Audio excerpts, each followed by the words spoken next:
സ്വാഗതം. India versus ഇന്ത്യയിലേക്ക് ഒരിക്കൽ കൂടി നമ്മളിന്ന് പരിശോധിക്കുന്നത് ഡൽഹിയാണ്. ഡൽഹിയിൽ 6ാം ഘട്ടത്തിൽ 7 ഘട്ടമായിട്ടാണ് രാജ്യത്ത് ലോക്സഭാ തെരഞ്ഞെടുപ്പ് നടക്കുന്നത്. അതിൽ 6ാം ഘട്ടത്തിൽ ഡൽഹിയിലെ പോളിംഗ് പൂർത്തിയായി. ഡൽഹിയിൽ ആകെയുള്ളത് 7 സീറ്റാണ്. 7 സീറ്റിലേക്കുമുള്ള പോളിംഗ് പൂർത്തിയായി കഴിഞ്ഞു. ഈ 7 സീറ്റിൽ 2024 മത്സരചിത്രം എങ്ങനെയാണെന്ന് വെച്ചാൽ BJP 7 സീറ്റിലും മത്സരിക്കുന്നുണ്ട്. ഇപ്പുറത്ത് ഇന്ത്യ സഖ്യത്തിൻ്റെ ഭാഗമായി APയും കോൺഗ്രസും ഒരുമിച്ചാണ് മത്സരിക്കുന്നത്. AP 4 സീറ്റിൽ, ആം ആദ്മി പാർട്ടി 4 സീറ്റിൽ മത്സരിക്കുന്നു. കോൺഗ്രസ് 3 സീറ്റിൽ മത്സരിക്കുന്നു. 2014ലെയും 2019ലെയും ലോക്സഭാ തെരഞ്ഞെടുപ്പിൻ്റെ ഫലം പരിശോധിച്ച് കഴിഞ്ഞാൽ 7 സീറ്റും BJP നേടിയതാണ് ഡൽഹിയിൽ. ഇക്കുറി എന്തായിരിക്കും സ്ഥിതി? എങ്ങനെയായിരുന്നു മത്സരം? പോളിംഗ് പെർസെൻറ്റേജ് എങ്ങനെയാണ് പ്രതിഫലിക്കുക? അതൊക്കെ നമുക്ക് പരിശോധിക്കാം. അതിനു മുമ്പ് ഡൽഹിയുടെ നിയമസഭ കൂടി നമ്മളൊന്ന് പരിശോധിച്ച് പോകണം. ഡൽഹി ഒരു പൂർണ്ണ സംസ്ഥാന പദവിയുള്ള സ്ഥലമല്ല, പക്ഷേ ലഫ്റ്റനൻറ്റ് ഗവർണറുടെ കീഴിൽ അവിടെ നിയമസഭയുണ്ട്. നിയമസഭയിൽ ആകെയുള്ളത് 70 സീറ്റാണ്.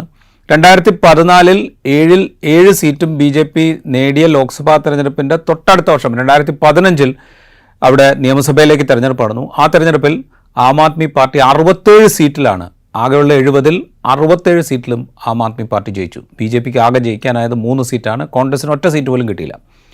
2019ൽ വീണ്ടും ലോക്സഭാ തെരഞ്ഞെടുപ്പിൽ BJP 7 സീറ്റും ജയിക്കുന്നു. 2020ൽ വീണ്ടും നിയമസഭാ തെരഞ്ഞെടുപ്പ് നടക്കുമ്പോൾ ആം ആദ്മി പാർട്ടിയുടെ 62 സീറ്റിൽ 70ൽ 62 സീറ്റിൽ അവർ ജയിക്കുന്നു. BJP 8 സീറ്റിൽ ജയിക്കുന്നു. കോൺഗ്രസിന് അക്കുറിയും സീറ്റൊന്നും ലഭിച്ചില്ല. ഈ സാധ്യതകളിലേക്ക്, അതായത് 2024 തെരഞ്ഞെടുപ്പിൽ എന്തൊക്കെ സംഭവിച്ചു, എങ്ങനെയായിരുന്നു പ്രചരണം, എത്ര ശക്തമായ മത്സരമായിരുന്നു, ഇതിനകത്തൊക്കെ കിടക്കുന്നതിന് മുമ്പ് 2019 അപേക്ഷിച്ച് ഏതാണ്ട് 2% പോളിംഗിൻ്റെ കുറവുണ്ടായിട്ടുണ്ട് 2024 ലോക്സഭാ തെരഞ്ഞെടുപ്പിൽ ഡൽഹിയിൽ. ഈ കോൺഗ്രസ് AAP സഖ്യം അവിടെ ഉണ്ടായിരുന്നു. വളരെ ശക്തമായ പ്രചരണം നടന്നു. BJP 7 സീറ്റ് നിലനിർത്തുക എന്ന ലക്ഷ്യത്തോടുകൂടി ശക്തമായ പ്രചാരണ രംഗത്തുണ്ടായിരുന്നു. പ്രധാനമന്ത്രി നരേന്ദ്രമോദി ഡൽഹിയിൽ പല പ്രചാരണ യോഗങ്ങളിലും പങ്കെടുക്കുന്ന കാഴ്ച നമ്മൾ കണ്ടു. എന്നിട്ടും പോളിംഗ് ശതമാനം കുറഞ്ഞു. ഇതെന്തുകൊണ്ട് എന്ന് പരിശോധിച്ചുകൊണ്ട് നമുക്ക് ഇതിലേക്ക്, ഈ എപ്പിസോഡിലേക്ക് കടക്കാം. നമുക്കൊപ്പമുള്ളത് ഡൽഹിയിൽ നിന്ന് സീനിയർ ജേർണലിസ്റ്റായ സന്തോഷ് കോശി ജോയാണ്. എന്താണ് കരുതുന്നത്? ഈ 2019 അപേക്ഷിച്ച് ഒരു 2% പോളിംഗ് പെർസെൻറ്റേജിലുണ്ടായ കുറവ്, ഞാൻ ചോദിക്കുന്നത്, കോൺഗ്രസ് AAP സഖ്യമുണ്ടായി, ഒരു ശക്തമായ മത്സരമുണ്ട് എന്ന, അല്ലെങ്കിൽ ശക്തമായ മത്സരം ഉണ്ടായിരുന്നു ഡൽഹിയിൽ, എന്നിട്ട് ഈ പോളിംഗ് പെർസെൻറ്റേജ് എന്തുകൊണ്ടാണ് കുറഞ്ഞത്? ഈ താപനില ഉയർന്നു നിന്നത് ഒരു കാരണം, അത് മാത്രമാണോ? ഒരുപക്ഷെ പലരും ഡൽഹിയുടെ ടെമ്പറേച്ചർ ആണ് അതിൻ്റെ കുറ്റക്കാരെന്ന് പലരും പറയുന്നെങ്കിൽ, പൊളിറ്റിക്കൽ പാർട്ടീസിൻ്റെ അനാലിസിസ്, 2 സൈഡിലുമുള്ള അനാലിസിസിനകത്ത്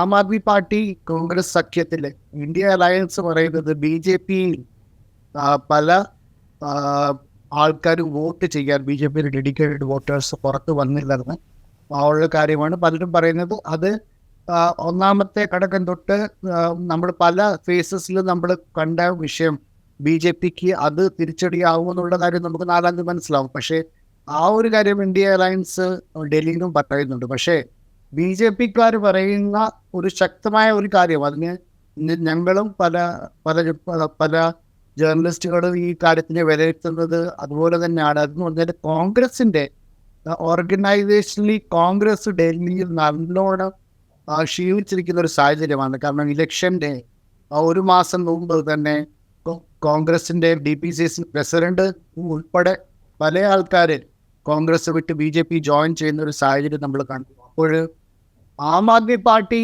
പല മീറ്റിങ്സിലും കോൺഗ്രസിനോട് പറഞ്ഞൊരു കാര്യമുണ്ട്, ആം ആദ്മി പാർട്ടിയുടെ കാഡർ എൻ ബ്ലോക്കായിട്ട് കോൺഗ്രസിന് വോട്ട് ചെയ്യും, ആ കാര്യത്തിന് സംശയമില്ല. പക്ഷേ കോൺഗ്രസിൻ്റെ കാഡർ അല്ലെങ്കിൽ കോൺഗ്രസിൻ്റെ വോട്ട് ബേസ് ആം ആദ്മി പാർട്ടിക്ക് കിട്ടുമോ ഇല്ലയോ എന്നുള്ളൊരു ഒരു ഗ്യാരണ്ടി കോൺഗ്രസ് ആം ആദ്മി പാർട്ടിക്ക് തരണമെന്നുള്ള കാര്യം പലരും പല പ്രാവശ്യം ആം ആദ്മി പാർട്ടിയുടെ ലീഡേഴ്സ് ഉന്നയിച്ചിരുന്നു. അതിനെ വളരെ ശക്തമായി ആ കാര്യത്തിന് ബലം കൊടുക്കുന്നത് ഈ DPCC ഡൽഹി പ്രദേശ് കോൺഗ്രസ് കമ്മിറ്റിയിൽ ഉണ്ടായിരുന്ന ആ ഒരു കൈമാറ്റം. കാരണം അരവിന്ദർ സിംഗ് ലൗലി ഉൾപ്പെടെ പല ലീഡേഴ്സ് കോൺഗ്രസ് വിട്ട് BJPയിൽ പോകുന്നു.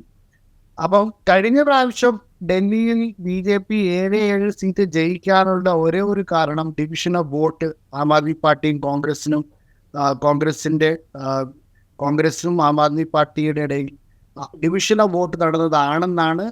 അത് നമുക്ക് എല്ലാവർക്കും അറിയാവുന്ന കാര്യമാണ്. ഒരു കൺസ്റ്റിറ്റ്യുവൻസിയിൽ ആം ആദ്മി പാർട്ടിയും കോൺഗ്രസിന്റെ വോട്ട് ഓണസ്റ്റ്ലി രണ്ടും ഒന്നായാൽ BJP തോൽപ്പിക്കാൻ പറ്റും. അത് BJPക്കും ആ കാര്യം മനസ്സിലാവും.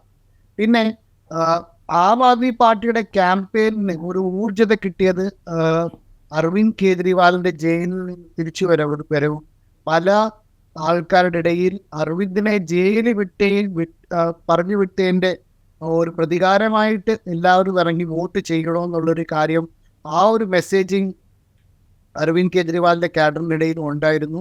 അപ്പം അങ്ങനെ ആ ഒരു വോട്ടിംഗ് നടന്നിട്ടുണ്ടെങ്കിൽ ഈ 2-3% വോട്ട് ബേസ് കുറഞ്ഞത് അത് BJPയുടെ വോട്ടാണെങ്കിൽ ഈ 7 സീറ്റിന്റെ കാൽക്കുലേഷൻ തിരിച്ചു മാറി ഈ 7 സീറ്റ് ഇന്ത്യ അലയൻസ് കിട്ടാനുള്ള നല്ല സാധ്യത ഡൽഹിയിലുണ്ട്.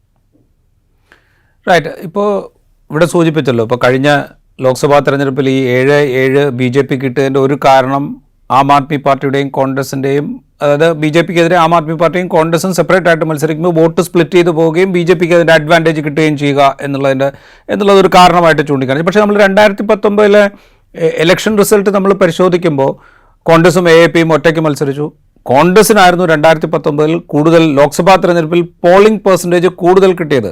ടോട്ടൽ പോൾ ചെയ്തതിൻ്റെ കോൺഗ്രസിന് കിട്ടിയ വോട്ട് പെർസെൻറ്റേജ് എന്ന് പറയുന്നത് ആം ആദ്മി പാർട്ടി കിട്ടിയതിനേക്കാൾ കുറച്ച് കൂടുതലായിരുന്നു. കോൺഗ്രസിന് 23% വോട്ടുണ്ടായിരുന്നു, AAPക്ക് 18%, കുറച്ച് അധികവും.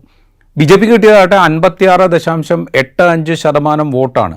ഈ കോൺഗ്രസിൻ്റെയും ആം ആദ്മി പാർട്ടിയുടെയും 2019 കിട്ടിയ വോട്ട് കൂട്ടിയാലും BJPയുടെ വോട്ട് പെർസെൻറ്റേജിൻ്റെ അടുത്ത് എത്തില്ല. അപ്പോൾ നമ്മൾ ഈ സിമ്പിൾ അരിത്തമെറ്റിക് വെച്ച് കണക്ക് കൂട്ടുമ്പോൾ BJPക്ക് ഇപ്പോഴും ഒരു എഡ്ജ് ഉണ്ട് എന്ന് വേണമെങ്കിൽ പറയാം. ഞാൻ ചോദിക്കുന്നത്, ഈ സഖ്യമായതോടുകൂടെ ഈ സിമ്പിൾ അരിത്തമെറ്റിക്കിനെ മറികടക്കാൻ പാകത്തിലേക്ക് എത്തിയിട്ടുണ്ടോ ഈ സഖ്യം? ഒരു കാര്യം നമുക്ക് മനസ്സിലാക്കണം. ഡൽഹി കഴിഞ്ഞ ഒരു 10 വർഷം കൊണ്ട് ഡൽഹി നല്ലോണം മാറിയിട്ടുണ്ട്. ഡൽഹിയിലെ പൊളിറ്റിക്കൽ സോഷ്യോ ഇക്കണോമിക് ലീഡർഷിപ്പ് ഒരു പക്ഷേ ഒരു പഞ്ചാബ് ഒരു സിഖ് വോട്ട് ബാങ്ക് ഉണ്ട്, പിന്നെ ഒരു ട്രേഡിംഗ് ക്ലാസ് ഉണ്ട്, ഒരു അഗ്രവാൾ, ബനിയ, ബ്രാഹ്മൺ, അങ്ങനെ ഒരു ട്രേഡിംഗ് ക്ലാസ് ഉണ്ട്. അതിൻ്റെ ഒരു വോട്ട് ബാങ്ക് ഉണ്ട്. ഈ വോട്ട് ബാങ്ക് ട്രഡീഷണലി കോൺഗ്രസിന്റെ കൂടെ ഉണ്ടായിരുന്ന ഒരു കാലത്തെ വോട്ട് ബാങ്ക്, ഷീലാ ദീക്ഷിത് സമയത്തിലെ വോട്ട് ബാങ്ക്, ഇത് നല്ലോണം BJPക്ക് ഷിഫ്റ്റ് ആയിട്ടുണ്ട്. ഇത് BJPക്ക് ഷിഫ്റ്റ് ആയതോടുകൂടി മറ്റ് മൈഗ്രൻ്റ് വോട്ടറിൻ്റെ വോട്ട് ബാങ്ക്, അത് ബീഹാറിലെ ആയിരിക്കാം, പല മൈഗ്രൻ്റ് വോട്ടിൻ്റെ ഒരു വോട്ട് ബാങ്ക് ഉണ്ട്. അത് മാത്രമല്ല ഡൽഹിയിൽ ചേരികളുടെ ഇസ്ലാംസിൽ താമസിക്കുന്ന ഒരു വോട്ട് ബാങ്ക് ഉണ്ട്. ഈ വോട്ട് ബാങ്ക് എൻ ബ്ലോക്ക് ആയിട്ട് BJPയുടെ എഗെയിൻസ്റ്റ് വോട്ട് ചെയ്യാനുള്ള സാധ്യതയാണ് ഈ പ്രാവശ്യം എല്ലാവരും കാണുന്നത്. അത് മാത്രമല്ല കാൻഡിഡേറ്റിൻ്റെ സെലക്ഷനിലും നല്ലൊരു ഒരു കോൺട്രാസ്റ്റ് നമുക്ക് കാണാൻ പറ്റും.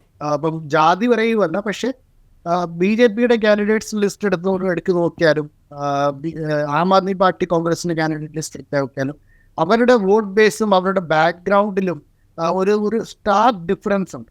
ഈ സ്റ്റാർക്ക് ഡിഫറൻസിലാണ് ആം ആദ്മി പാർട്ടിയും ഇന്ത്യ അലയൻസും ഇപ്പം കൈയോന്നി ഇപ്പം ഈ ഇലക്ഷനിൽ അവരുടെ ബേസിക് ഒരു ഫെയ്ത്ത് ഈ ഒരു കോമ്പിനേഷൻ്റെ മേളിലാണ്. റൈറ്റ്. ഇപ്പോൾ നേരത്തെ സൂചിപ്പിച്ചല്ലോ, അരവിന്ദ് കെജ്രിവാളിൻ്റെ അറസ്റ്റ് ഇപ്പോൾ ഡൽഹിയിൽ മാത്രമല്ല, ഒരു പരിധി വരെ രാജ്യത്തിൻ്റെ ഒരു പൊളിറ്റിക്കൽ ഇലക്ഷൻ നറേറ്റീവിനെ മാറ്റിയതായിരുന്നു കെജ്രിവാളിൻ്റെ അറസ്റ്റ്. ഈ അറസ്റ്റിനെ ചൊല്ലി BJPക്കെതിരെ ഉള്ള വിമർശനം, പ്രതിപക്ഷ നേതാക്കളെ അറസ്റ്റ് ചെയ്തുകൊണ്ട് ഇലക്ഷൻ ജയിക്കുക എന്നൊരു തന്ത്രം എന്നുള്ള മട്ടിലൊക്കെ അത് വ്യാഖ്യാനിക്കപ്പെട്ടു. ഈ അറസ്റ്റിന് ശേഷം അരവിന്ദ് കെജ്രിവാൾ തിരിച്ചു വരുമ്പോൾ അതുണ്ടാക്കിയൊരു എനർജി ഉണ്ട് ആം ആദ്മി പാർട്ടിക്കുണ്ട്, അതുപോലെ തന്നെ ഇന്ത്യ സഖ്യത്തിനുണ്ട്. ഇത് എത്രമാത്രം ട്രാൻസ്ലേറ്റ് ചെയ്തിട്ടുണ്ട് ഈ ഡൽഹിയിലെ മണ്ഡലങ്ങളിൽ? ഒരുപക്ഷെ അതിൻ്റെ മറിച്ച് മറ്റൊരു അനാലിസിസും ഉണ്ട്. അതെന്ന് പറഞ്ഞാൽ അരവിന്ദ് കെജ്രിവാൾ ജയിലിലായിരുന്നപ്പോൾ ആം ആദ്മി പാർട്ടിയുടെ പോസ്റ്റർ മൊത്തം അരവിന്ദിനെ ഒരു ജയിലിൻ്റെ ഈ ബാർസിൻ്റെ പുറയിലായിട്ട് കാണിച്ചുകൊണ്ട് ഫോട്ടോഗ്രാഫ്സ് ആയിരുന്നു മൊത്തം ഡൽഹിയിലുള്ള നമ്മൾ കണ്ടുകൊണ്ടിരുന്ന ഫോട്ടോഗ്രാഫ്സ്. അപ്പം അതിൻ്റെ സ്ലോഗൻ തന്നെ ജയിൽ കെ ജവാബ് വോട്ട് സെ എന്ന് പറഞ്ഞാൽ നമ്മുടെ നേതാവിനെ ജയിലിൽ ഇട്ടേക്കുവാണ്. അപ്പം നമ്മൾ റോഡിലിറങ്ങി നേതാക്കളായി പ്രവർത്തിച്ച് എല്ലാവരെയും വോട്ട് ചെയ്യാൻ വേണ്ടി പ്രേരിപ്പിക്കണമെന്നുള്ളൊരു ക്യാമ്പയിനായിരുന്നു ആം ആദ്മി പാർട്ടിയുടെ ക്യാമ്പയിൻ. അരവിന്ദ് ജയിലിൽ നിന്ന് പുറത്ത് വന്നതോടുകൂടി obviously Arvind as a personality, as a campaigner, അരവിന്ദിന് പലയിടത്ത് പോകാൻ പറ്റി. അത് ഡൽഹി മാത്രമല്ല, UP പോയി, പഞ്ചാബിൽ പോയി, പലയിടത്ത് അരവിന്ദിന് ട്രാവൽ ചെയ്യാൻ പറ്റി. ആ ക്യാമ്പയിനിൻ്റെ ഒരു പവറുണ്ട്. പക്ഷേ ഈ ക്യാഡറിൻ്റെ ഒരു ആവേശമുണ്ട്. എൻ്റെ ലീഡർ ജയിലിലാണ്, എൻ്റെ ലീഡറിൻ്റെ ആബ്സൻസിൽ എനിക്ക് പ്രവർത്തിക്കണമെന്ന്. ആ ഒരു ഊർജ്ജത ആം ആദ്മി പാർട്ടിക്ക് നഷ്ടപ്പെട്ടിട്ടുണ്ടെന്നാണ് ഞങ്ങൾക്ക് കിട്ടുന്ന സൂചന. റൈറ്റ്. അതായത് അരവിന്ദ് കെജ്രിവാൾ ജയിലിൽ കിടന്ന സമയത്ത് ആം ആദ്മി പാർട്ടിയുടെ പ്രവർത്തകർ നടത്തിയൊരു പ്രവർത്തനം ഒരുപക്ഷെ അരവിന്ദ് കെജ്രിവാൾ പുറത്തിറങ്ങിയതിന് ശേഷം ഡൽഹിയിൽ ഉണ്ടായില്ല എന്നാണോ? പുറത്തിറങ്ങിയ ശേഷം മാത്രമല്ല, പോളിംഗ് ഡേയുടെ ദിവസം പലയിടത്തും ഞങ്ങൾ കണ്ടൊരു കാര്യം, പല പോളിംഗ് ബൂത്തുകളിലും east Delhi, north east ഡൽഹികളിൽ Aam Aadmi പാർട്ടിയുടെ പോളിംഗ് ഏജൻറ്റ്സ് ഇല്ലായിരുന്നാണ് ഒരു ആരോപണം. അത് BJPക്കാർ ചൂണ്ടിക്കാണിക്കുന്ന ആരോപണമാണ്. ഞങ്ങൾ പല പോളിംഗ് ബൂത്തിൽ കണ്ടതുമാണ്. പക്ഷേ ആം ആദ്മി പാർട്ടി അരവിന്ദ് കെജ്രിവാൾ ജയിലിൽ നിന്ന് വന്നു കഴിഞ്ഞിട്ട് ആം ആദ്മി പാർട്ടിക്കകത്ത് പല വിഷയങ്ങൾ ഉയർന്നിട്ടുണ്ട്. അത് സ്വാതി മാലിവാലിൻ്റെ ആ വിഷയം നമ്മൾ പരോക്ഷമായി കാണുന്ന ഒരു വിഷയമാണെങ്കിലും അതിനപ്പുറമായിട്ട് ആം ആദ്മി പാർട്ടിക്കകത്ത് ഓർഗനൈസേഷണലി പല പ്രതിസന്ധികൾ ആം ആദ്മി പാർട്ടി നേരിടുന്നുണ്ടെന്നുള്ള കാര്യത്തിന് സംശയം. റൈറ്റ്, ഞാൻ അതിലേക്ക് വരികയായിരുന്നു. ഇപ്പോൾ സ്വാതി മാലിവാൾ അരവിന്ദ് കെജ്രിവാൾ പുറത്തിറങ്ങിയതിന് ശേഷം ഡൽഹി തെരഞ്ഞെടുപ്പ് നടക്കുന്നതിന് മുൻപാണ് ഈ വിഷയം ഉയർന്നു വരുന്നത്. ഈ അലിഗേഷൻ സംഘടനാ തലത്തിൽ തന്നെ ആം ആദ്മി പാർട്ടിയെ ബാധിക്കുകയും അത് അവരുടെ തെരഞ്ഞെടുപ്പിൻ്റെ തുടർ പ്രവർത്തനങ്ങൾക്ക് വിഘാതം ഉണ്ടാക്കുകയും ഒക്കെ ചെയ്തിട്ടുണ്ടോ? ഈ സംഘടന എന്നുള്ള ആ വാക്ക് നമുക്ക് അരവിന്ദ് കെജ്രിവാളിൻ്റെ പാർട്ടിക്ക് വേണ്ടി തൽക്കാലം നമുക്ക് ഉപയോഗിക്കാൻ പറ്റുമോ എന്നുള്ളതിന് ഭയങ്കര സംശയമുണ്ട്. കാരണം ഒരു കാലത്ത് ഇന്ത്യ അഗെയിൻസ്റ്റ് കറപ്ഷൻ്റെ ഒരു കുഞ്ഞു പൈതലായി ജനിച്ച് വളർന്ന ആം ആദ്മി പാർട്ടി അതൊരു സംഘടനാപരമായ രൂപം ഇപ്പോഴും ഉണ്ടെങ്കിലും ഒരു വ്യക്തി പ്രഭാവത്തിൽ ഇന്ന് നടക്കുന്ന ഒരു പാർട്ടിയാണ് ആം ആദ്മി പാർട്ടി. അത് ആം ആദ്മി പാർട്ടിയുടെയും BJPയുടെയും രണ്ടിൻ്റെയും ഗതി ഒന്ന് തന്നെ. അരവിന്ദ് കെജ്രിവാൾ ഇല്ലാതെ ആം ആദ്മി പാർട്ടിയും നരേന്ദ്രമോദി ഇല്ലാതെ BJPയും ഈ രണ്ടിൻ്റെയും ഒരു പ്രസക്തി നമുക്ക് ഇന്ന് മനസ്സിലാക്കാൻ പറ്റത്തില്ല. അതുപോലെ തന്നെയാണ് ആം ആദ്മി പാർട്ടിക്ക് ഒരു കാഡർ ബേസ് ഉണ്ട്, അവർക്ക് ഓഫീസ് ബേറേഴ്സ് ഉണ്ട്, ബൂത്ത് ലെവലിലൊക്കെയുള്ള ഓഫീസ് സ്ട്രക്ചർ ഉണ്ട്. പക്ഷേ ഇവരെല്ലാം സംഘടനാപരമായിട്ട് ഒരു ആൾക്ക് വേണ്ടി പ്രവർത്തിക്കുന്നതാണ്. അത് പാർട്ടിയോ, പാർട്ടിയുടെ ഐഡിയോളജിയോ, പാർട്ടിയുടെ പോളിസിയോ, അല്ലെങ്കിൽ പാർട്ടിയുടെ ഡിസിഷൻ മേക്കിംഗ് ബോഡിയോ, അതിനോടുള്ളൊരു ഉത്തരവാദിത്തത്തിനെക്കാട്ടി കൂടുതൽ ഒരാളുടെ ഒരു വ്യക്തി പ്രഭാവത്തിൽ നടക്കുന്ന ഒരു പാർട്ടിയാണ് ആം ആദ്മി പാർട്ടി. അത് തന്നെയാണ് ആം ആദ്മി പാർട്ടിയുടെ സ്ട്രെങ്ത്തും ആം ആദ്മി പാർട്ടിയുടെ വീക്ക്നെസ്സും.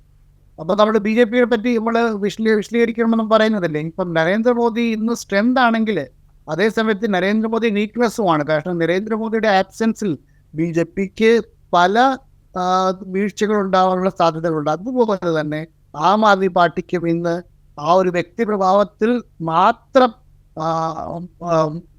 ഇപ്പം നടന്നു പോകുന്ന ഒരു പാർട്ടിയാണ് ആം ആദ്മി. റൈറ്റ്. അതായത് ഈ സ്വാതി മലിവാൾ ഇഷ്യൂ ഡൽഹി തെരഞ്ഞെടുപ്പിൽ ഒരുപക്ഷെ ആം ആദ്മി കോൺഗ്രസ് സഖ്യത്തെ ബാധിക്കാനിടയുണ്ട് എന്ന് തന്നെ നമ്മൾ കരുതണം. ആം ആദ്മി പാർട്ടി വിഷയം സഖ്യത്തിനെ ബാധിക്കുന്ന കാര്യമല്ല. ആം ആദ്മി പാർട്ടിയുടെ തന്നെ ഫ്യൂച്ചർ. കാരണം സ്വാതി മാലിവാലിന് രാജ്യസഭാ സീറ്റ് കൊടുത്തപ്പോൾ തന്നെ പല ആൾക്കാർക്കും വിരോധം ഉണ്ടായിരുന്നു. ആം ആദ്മി പാർട്ടിക്കകത്ത് തന്നെ പല ആൾക്കാർക്ക് വിരോധം ഉണ്ടായിരുന്നു. ഇത് അരവിന്ദ് കെജ്രിവാൾ പല പ്രാവശ്യം ചെയ്തൊരു കാര്യമാണ്. ഡൽഹിയിൽ പല ആൾക്കാർ അധ്വാനിച്ച് ഉണ്ടാക്കിയ ഒരു ഗവൺമെൻറ് രാജ്യസഭയിൽ ഡൽഹിയിൽ നിന്നൊരു സീറ്റ് ഡൽഹിയിൽ നിന്ന് അയക്കണമെന്ന്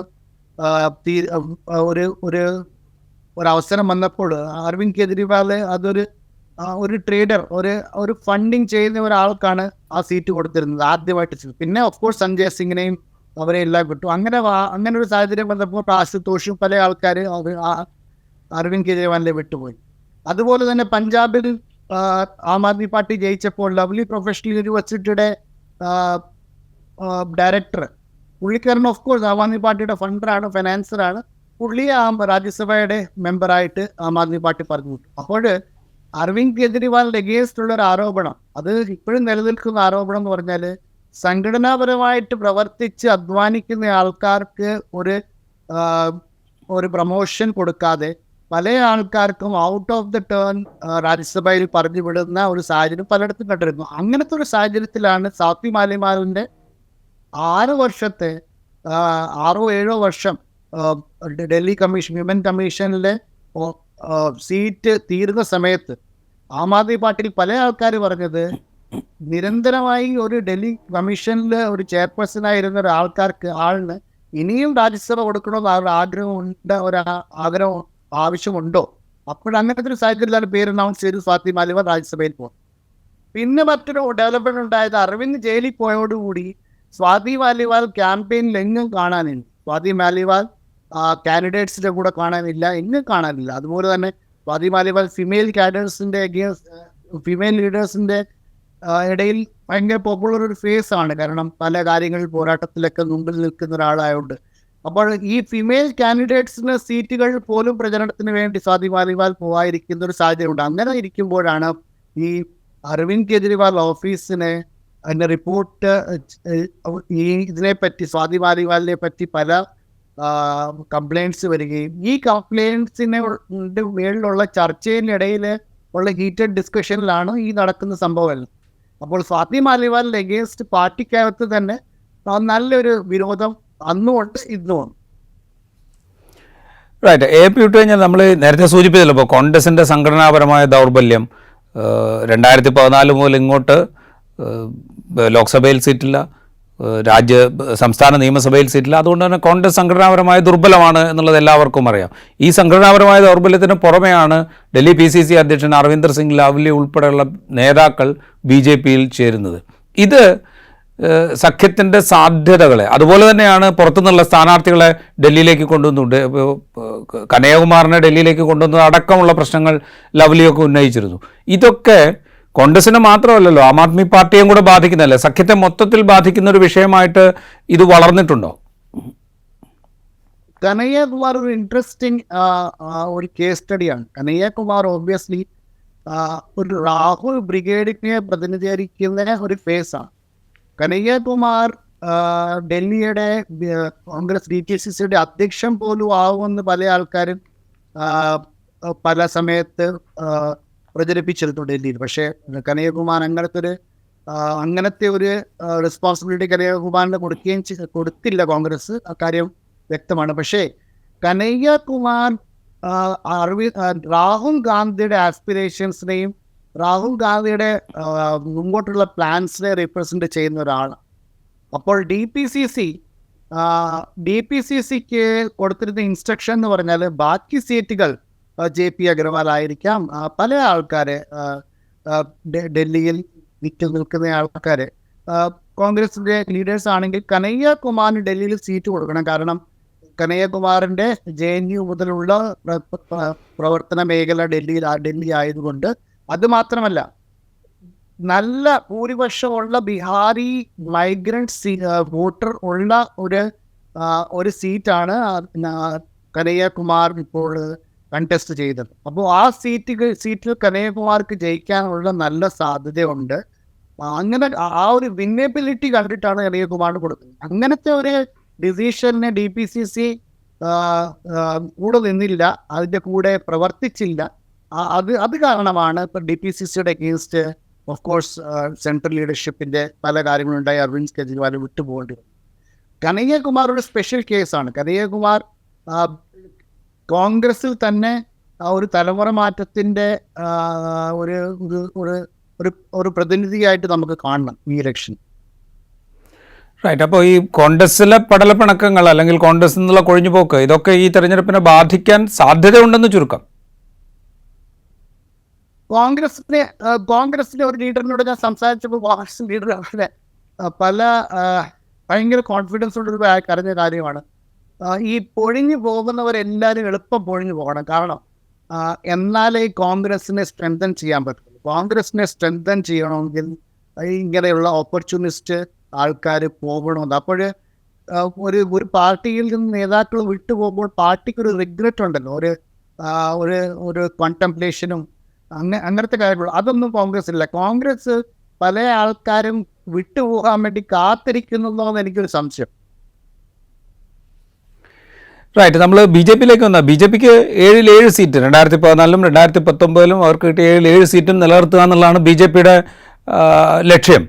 അവരാകട്ടെ ഈ നോർത്ത് ഈസ്റ്റ് ഡൽഹിയിൽ കനയ്യകുമാറിനെതിരെ മത്സരിക്കുന്ന മനോജ് തിവാരിക്കും ഈ ബീഹാറി കണക്ഷനുണ്ട്. അദ്ദേഹത്തെ മാത്രമാണ് സിറ്റിംഗ് എംപിമാരിൽ ബി ജെ പി നിലനിർത്തിയത്, വീണ്ടും മത്സരിപ്പിക്കുന്നത്. ബാക്കി മുഴുവൻ സ്ഥാനാർത്ഥികളെയും ബി ജെ പി മാറ്റി. ഇത് പലയിടത്തും ബി ജെ പി പരീക്ഷിക്കുന്ന ഒരു തന്ത്രമാണ്.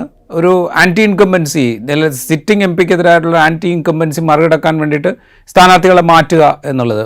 ഡൽഹിയിൽ 6 സീറ്റിലും അവർ സ്ഥാനാർത്ഥിയെ മാറ്റിയിരിക്കുന്നു. ഇത് ബി ജെ പിയെ സഹായിക്കും. അതുപോലെ ഇപ്പോൾ മോഡി ഗവൺമെൻറ്റിൻ്റെ ഭരണ നേട്ടങ്ങളെന്ന് അവർ അവകാശപ്പെടുന്ന കാര്യങ്ങൾ വലിയ തോതിൽ പ്രചരിപ്പിക്കുന്നുണ്ട്. ഈ 2 ഫാക്ടേഴ്സ് വെച്ചുകൊണ്ട് ഈ 7 സീറ്റ് ബി ജെ പി നേടുക എന്നുള്ളൊരു ലക്ഷ്യത്തിലേക്ക് അവർക്ക് എത്താൻ പറ്റുമോ?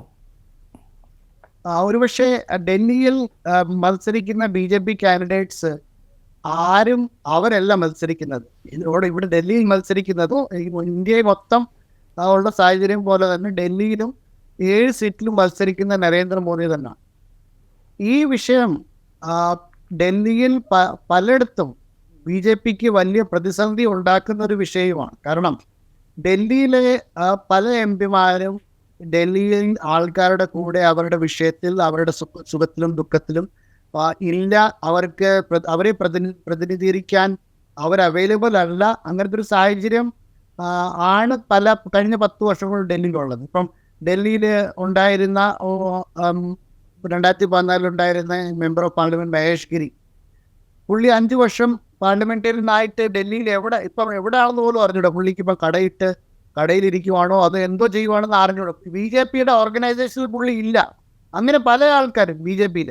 അപ്പം ഈ വ്യക്തികൾ ഒരു പ്രസക്തിയില്ലാത്ത ആൾക്കാർ ഇലക്ഷൻ ജയിച്ചിട്ട് അവർക്ക് വോട്ട് കൊടുത്തിട്ടില്ല എന്തെങ്കിലും കാര്യമുണ്ടോ? അരവിന്ദ് കെജ്രിവാൾ ഒരു ക്യാമ്പയിനകത്ത് പറഞ്ഞത് എനിക്ക് ഓർമ്മയുണ്ട്. നമ്മുടെ പെൺകുട്ടിക്ക് വേണ്ടി ഒരു പയ്യനെ കാണാൻ പോകുമ്പോൾ പയ്യൻ്റെ അപ്പൻ വലിയ ആളാന്ന് പറഞ്ഞ് പയ്യനെ നമ്മൾ സെലക്ട് ചെയ്യത്തില്ല. നമ്മൾ പയ്യൻ്റെ ഗുണവും പയ്യൻ്റെ ക്വാളിഫിക്കേഷനും നോക്കിയിട്ടാണ് നമ്മുടെ മകളെ നമുക്ക് ആ പയ്യന് വേണ്ടി ആരോഗ്യത്തിന് വേണ്ടി നമ്മൾ പോകുന്നത്. പയ്യൻ്റെ അപ്പൻ വലിയ ആളാണ്, അവൻ ആർമിയിലായിരുന്നു, ഓഫീസറായിരുന്നൊക്കെ പറഞ്ഞുകൊണ്ട് നമ്മൾ പയ്യനെ നമ്മൾ കല്യാണത്തിന് വേണ്ടി നമ്മൾ സെലക്ട് ചെയ്യത്തില്ല. അപ്പോൾ അതുപോലെ തന്നെ നമ്മൾ കാൻഡിഡേറ്റിനെ സെലക്ട് ചെയ്യുമ്പോൾ കാൻഡിഡേറ്റിൻ്റെ മെറിറ്റ്സ് നോക്കണമെന്ന് ഒരു ക്യാമ്പയിനകത്ത് പറയുന്നത് എനിക്ക് ഓർമ്മയുണ്ട്. ഒരു പൊളിറ്റിക്കൽ ഒരു ഇലക്ഷൻ മീറ്റിങ്ങിന്. അപ്പോൾ അത് തന്നെ ആ ഒരു കാര്യം ഡൽഹിയിലെ ഇലക്ടേഴ്സിന് വേണ്ടി വോട്ടേഴ്സിൻ്റെ അകത്ത് വലിയ ചലനം ഉണ്ടാക്കിയിട്ടുണ്ട്. കാരണം ഇവിടുത്തെ കഴിഞ്ഞ 10 വർഷം കൊണ്ട് ഡൽഹിയിൽ ജയിച്ചുകൊണ്ടിരിക്കുന്ന എം പിമാർ ഡൽഹിയെ പറ്റി ഒരു ഉത്തരവാദിത്വമില്ല. ഡൽഹിയുടെ വിഷയങ്ങൾ പാർലമെന്റിൽ ഉന്നയിക്കുന്ന ഒരു ഉത്തരവാദിത്വം ഇതുവരെ വഹിച്ചിട്ടില്ലെന്നൊരു ഒരു ആരോപണം തന്നെ ബി ജെ പിയുടെ എം പിമാരുടെ എഗെയിൻസ്റ്റുണ്ട്. അതൊരു പക്ഷേ ഈ തെരഞ്ഞെടുപ്പിൽ പ്രതിഫലിച്ചേക്കാം എന്ന് നമുക്ക് വിചാരിക്കാം. ഈ ലോക്സഭയിൽ ഇപ്പോൾ 7 2 തവണ നേടി എന്ന് നമ്മൾ പറഞ്ഞല്ലോ 2010. പക്ഷേ അതിന് തൊട്ട് പുറകെ നടന്ന നിയമസഭാ തെരഞ്ഞെടുപ്പുകൾ നേരത്തെ പറഞ്ഞ പോലെ 2015-ലും 2020-ലും വലിയ ഭൂരിപക്ഷത്തോടെയാണ് AAP സംസ്ഥാനത്ത് ഭരണത്തിലെത്തുന്നത്. ഈ നിയമസഭയിലേക്ക് ലഭിക്കുന്ന വോട്ട് ലോക്സഭയിലേക്ക് നിലനിർത്താൻ ആം ആദ്മി പാർട്ടിക്ക് ഡൽഹിയിൽ കഴിഞ്ഞിട്ടില്ല. അത് 2020-ൽ 2019-ൽ അത് വളരെ എവിഡൻ്റാണ്. കാരണം 2020-ൽ അവർ 62 സീറ്റിൽ വിജയിക്കുന്നു. പക്ഷേ 2019 ഒറ്റ സീറ്റിൽ പോലും അവർക്ക് വിജയിക്കാൻ സാധിക്കുന്നില്ല. ഈ ഒരു രാഷ്ട്രീയ സാഹചര്യം, അതായത് നിയമസഭയിലേക്ക് കിട്ടുന്ന വോട്ട് ലോക്സഭയിലേക്ക് നിലനിർത്താൻ കഴിയാത്തൊരു രാഷ്ട്രീയ സാഹചര്യം, അത് ഡൽഹിയിൽ മാറിയിട്ടുണ്ടോ? പ്രത്യേകിച്ച് ഈ സഖ്യം വന്നതോടുകൂടി ഈ ഒരു കാര്യം നമുക്ക് മനസ്സിലാക്കണം. നമ്മുടെ ഡൽഹിയിലെ അത് എല്ലാ സീറ്റുകളും കാണാം. പക്ഷെ ഡൽഹിയിൽ നമ്മൾ വളരെ അടുത്ത് കണ്ടൊരു കാര്യം എന്ന് പറഞ്ഞാൽ ഏകദേശം 9-10 MLA സീറ്റ് ഉള്ളതാണ് ഒരു ലോക്സഭാ സീറ്റ്. ഈ ഒരു MLA സീറ്റിനകത്ത് ഉള്ള ഡൈനാമിക്സ് എന്ന് പറഞ്ഞാൽ ഡൽഹിയിൽ മൂന്ന് മുഖ്യ ഘടകങ്ങളാണ് ഈ വോട്ടേഴ്സിൻ്റെ. ഒന്ന്, ഡൽഹി മൊത്തം സംസ്ഥാനത്തിൻ്റെ ഇടയ്ക്ക് ഒത്തിരി ഗ്രാമങ്ങളുണ്ട്, അത് അർബൻ വില്ലേജസ് എന്ന് പറയും. ഈ ഗ്രാമങ്ങളിൽ ഒരു ഡൈനാമിക്സ് ഉണ്ട്. അത് ജാട്ട് ഗ്രാമമായിരിക്കും, ചില കുർജർ ഗ്രാമമായിരിക്കും. അപ്പോൾ ആ ഗ്രാമത്തിൽ എല്ലാവർക്കും ഒരു സർപ്പഞ്ച് ഉണ്ട്. അത് ഇലക്റ്റഡ് സർപ്പഞ്ച് അല്ല, അല്ലാതെ അവർക്കൊരു നേതാവുണ്ട്. അതല്ലാതെ ഈ ഗ്രാമത്തിൻ്റെ അടുത്ത് തന്നെ കുറച്ച് ഒരു മൾട്ടീസ് ഉണ്ട്.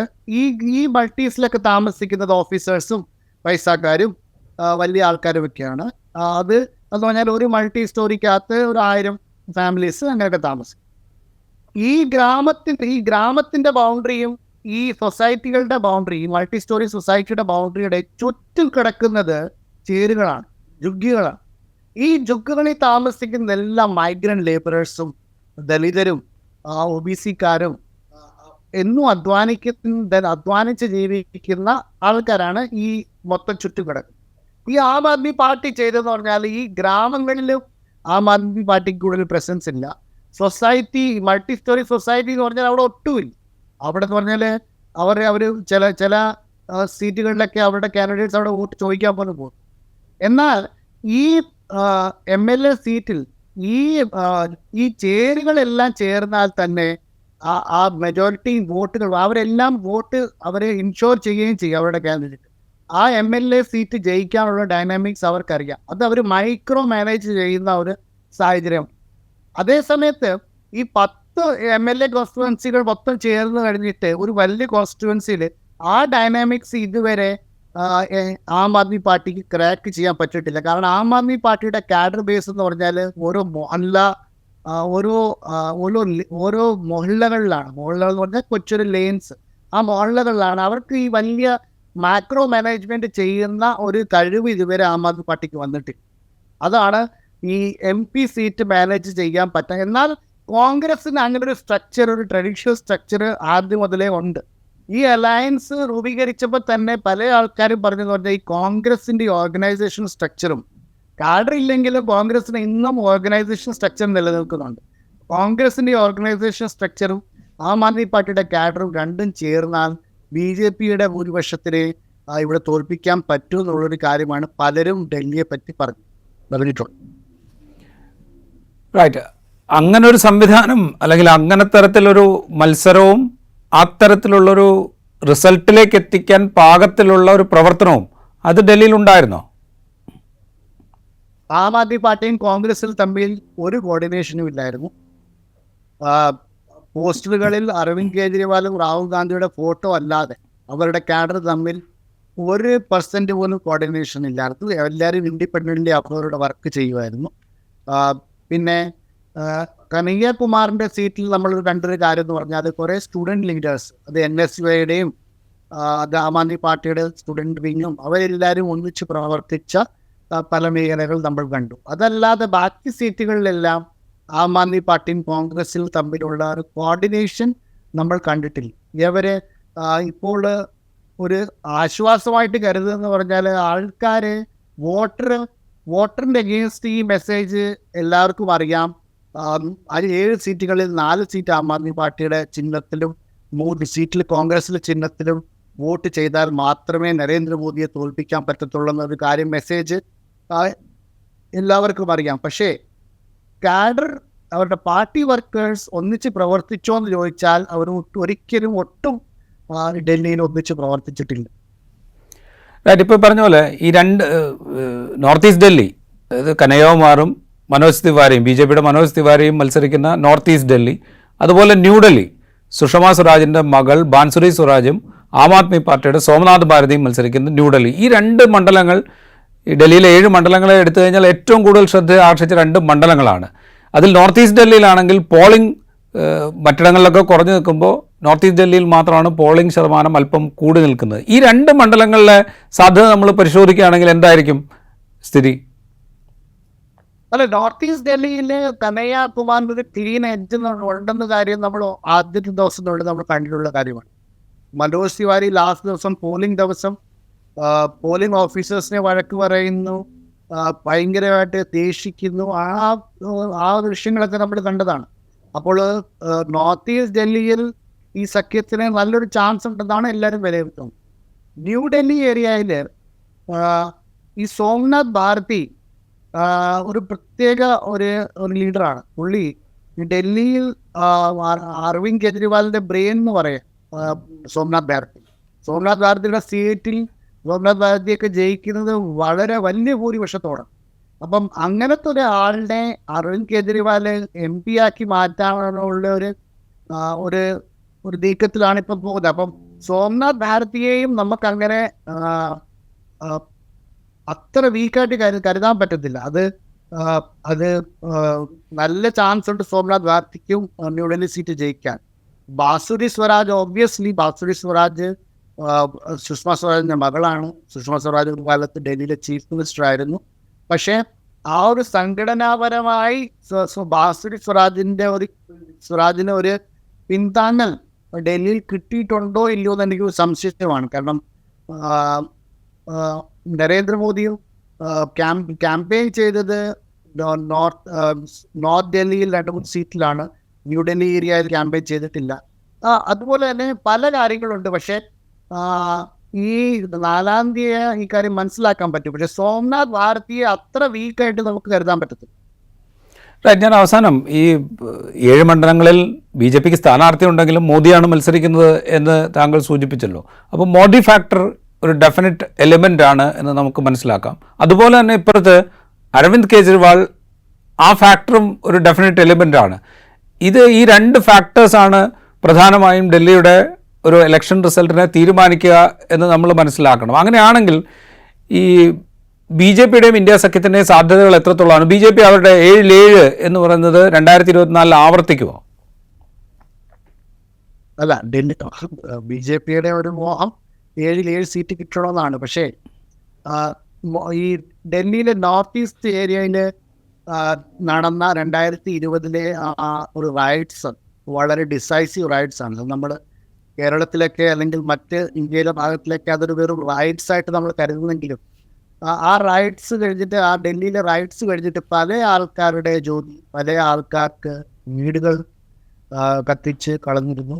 അങ്ങനത്തെ ഒരു സാഹചര്യം ഉണ്ടായപ്പോൾ BJP ഒരു നെഗറ്റീവ് ഫോഴ്സായിട്ട് പറഞ്ഞാൽ ഈ മൈഗ്രൻ്റ് വോട്ടേഴ്സിന് ലൈവ്ലിഹുഡാണ് വിഷയം. മൈഗ്രൻ്റ് വോട്ടേഴ്സിന് പല വിഷയങ്ങളുണ്ടെങ്കിലും ലൈവ്ലിഹുഡ് പറഞ്ഞാൽ രാവിലെ ഇറങ്ങി വൈകുന്നേരം വരെ പൈസ ഉണ്ടാക്കിക്കൊണ്ട് വീട്ടിൽ ആഹാരം കഴിക്കുന്ന ഒരു ജനസമൂഹമാണ് മൈഗ്രൻ്റ് വോട്ടേഴ്സ്. ഈ വോട്ടേഴ്സിന് സ്റ്റെബിലിറ്റിയും ഫീസുമാണ് വലിയ ഒരു ഘടകം ബേസിക്കലി വോട്ടിംഗ് ചെയ്യാൻ പോകും. അത് കാരണമായിട്ട് തന്നെയാണ് കപിൽ മിശ്ര ഉൾപ്പെടെയുള്ള പല BJPയുടെ ഹാർഡ് ഹിന്ദുത്വ ഫേസസ് ഡൽഹിയിൽ അവരെ ഈ ക്യാമ്പയിനിൽ നിന്ന് മാറ്റുന്നു. അനുരാഗ് ഠാക്കൂറും പല പ്രാവശ്യം ഡൽഹിയിൽ ക്യാമ്പയിൻ ചെയ്തിരുന്നു ഒരു കാലത്ത്. പക്ഷേ അനുരാഗ് ഠാക്കൂറിനെയും ഡൽഹിയിൽ നിന്ന് മാറ്റി നിർത്തി. സാഹിബ് സിംഗ് വർമ്മയുടെ മകൻ പർവേഷ് വർമ്മ ഡൽഹിയിലെ വലിയ ലീഡറായിരുന്നു. ഇപ്രാവശ്യം പുള്ളിക്ക് സീറ്റ് കൊടുത്തില്ല. ഈ പ്രാവശ്യം സീറ്റ് കൊടുത്തില്ലെന്ന് മാത്രമല്ല, ഈ പ്രാവശ്യം ക്യാമ്പയിനിൽ പോലും പുള്ളിയെ BJP അനുവദിച്ചില്ല. അപ്പോൾ അങ്ങനെ ഒരു നെഗറ്റീവ് ഒരു ക്യാമ്പയിനിങ് BJPക്ക് വേണ്ട, അത് നമുക്ക് പ്രതികൂലമായിട്ട് മാറുന്നത് BJP മനസ്സിലാക്കിയിട്ട് തന്നെയാണ് ഈ നീക്കങ്ങൾ BJP ചെയ്തത്. അപ്പോൾ ഡൽഹിയിലെ വോട്ട് ചെയ്യുന്നത് പീസ് ആൻഡ് സ്റ്റെബിലിറ്റിക്ക് വേണ്ടിയാണ്, ഡെവലപ്മെൻറ്റിന് വേണ്ടിയാണ്. അത് അവരെ ബാധിക്കുന്ന വിഷയങ്ങൾ അരവിന്ദ് കെജ്രിവാൾ ആവർത്തിച്ച് പറയുന്ന വിഷയങ്ങളാണ്. അത് വെള്ളം, അത് താമസിക്കാനുള്ള സൗകര്യം, അത് ട്രാൻസ്പോർട്ട്, ഫ്രീ ബസ് സർവീസ്, ഇതൊക്കെയാണ് അവർക്ക് ബാധിക്കുന്നത്. അപ്പോൾ അങ്ങനെ ആ ഒരു പോസിറ്റീവ് വോട്ട് ഈ ഡൽഹിയിൽ വോട്ടേഴ്സ് ചെയ്യുമോ ഇല്ലയോ എന്ന് അതിലിരിക്കും നമ്മുടെ ജൂൺ 4-ാം തീയതി റിസൾട്ട്. റൈറ്റ്. ഡൽഹി 7-7 നേടുക എന്നുള്ളതാണ് BJP, അല്ലെങ്കിൽ 7-7 എന്നുള്ള നേട്ടം ആവർത്തിക്കുക എന്നുള്ളതാണ് BJPയുടെ ലക്ഷ്യം. പക്ഷേ ഇപ്പുറത്ത് BJPക്ക് എതിരായിട്ടുള്ള നിരവധി ഫാക്ടേഴ്സ് ഡൽഹിയെ സംബന്ധിച്ച് ഈ തെരഞ്ഞെടുപ്പിലുണ്ട് എന്നുള്ള വസ്തുത അവിടെ നിൽക്കുന്നുണ്ട്. എന്തായിരിക്കും ഡൽഹിയിലെ റിസൾട്ട് എന്നുള്ളത് കാത്തിരുന്ന് കാണണം. പക്ഷേ 7-7 എന്നുള്ളത് അത്ര എളുപ്പമല്ല BJPക്ക് എന്ന് നമുക്ക് ഈ ഘട്ടത്തിൽ ഉറപ്പിച്ച് പറയാൻ സാധിക്കും.